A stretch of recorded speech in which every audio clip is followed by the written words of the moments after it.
আসসালামু আলাইকুম। আমি সালেহা বেগম। এমন আমার ব্র্যান্ড স্বপ্নকথা লাইফস্টাইল আর বুনন কাপড়।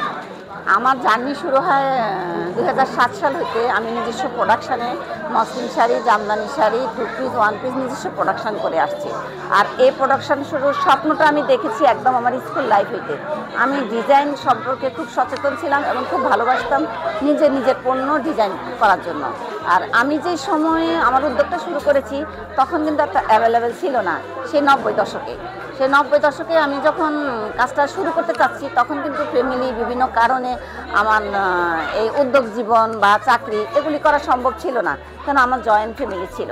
সেই জয়েন্ট ফ্যামিলি থেকে যখন বলা হলো যে আমি বাইরে চাকরি করতে পারবো না, আমার এই সুযোগ নেই, তো সেটা চিন্তা করে আমি নিজেকে একটু একটু করে গড়ে তুলেছি। কেন আমার স্বপ্ন ছিল আমি যে জায়গাটুকু আমি পাইনি সেইটুকু আমি আমার গ্রামের মেয়েদেরকে, আমার দেশের মেয়েদেরকে আমি দিব, সেই পথটুকু তাদের জন্য তৈরি করে দিব।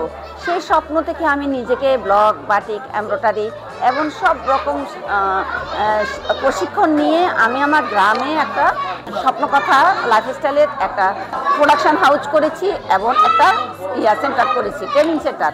যে ওইখানে অনেক মেয়েরা আছে যারা ঘরে বসে কাজ করতে পারে কিন্তু বাইরে যাওয়ার অনুমতি নাই, তাদেরকে আমি সেলাই প্রশিক্ষণ দিয়ে, ব্লক বাটিক প্রশিক্ষণ দিয়ে তাদেরকে আমি এই পথে নিয়ে এসেছি এবং আমার প্রোডাকশানে কাজ করার জন্য আমি তাদেরকে উদ্বুদ্ধ করেছি। এবং সেই লক্ষ্য আমি 90 হইতে একদম 2007 সাল পর্যন্ত লক্ষ্মীপুরে আমি কাজ করেছি। সে চিন্তা করে আমি আবার প্রোডাকশান হাউস দিই এবং এলাকার যেই মেয়েরা আছে, ঘরে বসে যে মায়েরা আছে সংসার সামলিয়ে কাজ করবে, তাদেরকে আমি একটু একটু করে প্রশিক্ষণ দিয়ে আবার আমি আমার কারখানায় আমি ওদেরকে চাকরি দিই।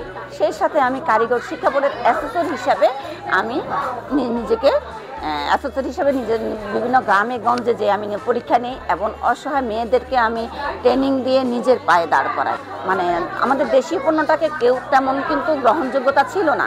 আর সেই লক্ষ্যে কিন্তু আমি মসলিন শাড়িটাকে, জামদানি শাড়িটাকে নিজে ডিজাইন করে আমি তুলে ধরার চেষ্টা করতেছি।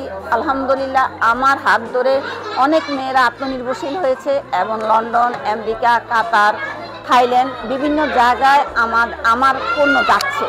আমি আমার স্বপ্নকথার পণ্যটাকে মসলিন শাড়ি, জামদানি শাড়ি, কুর্তি আমি আমার দেশের বাহিরে যে স্বপ্নটা আমি দেখেছি দেশের বাহিরে আমি পৌঁছাতে পেরেছি। এবং এটার সাথে আমি অনেক দেখেছি যে আমাদের মেয়েদের, আমাদের সব জায়গায় টেইলার্সের সার্ভিসটা খুব সমস্যা।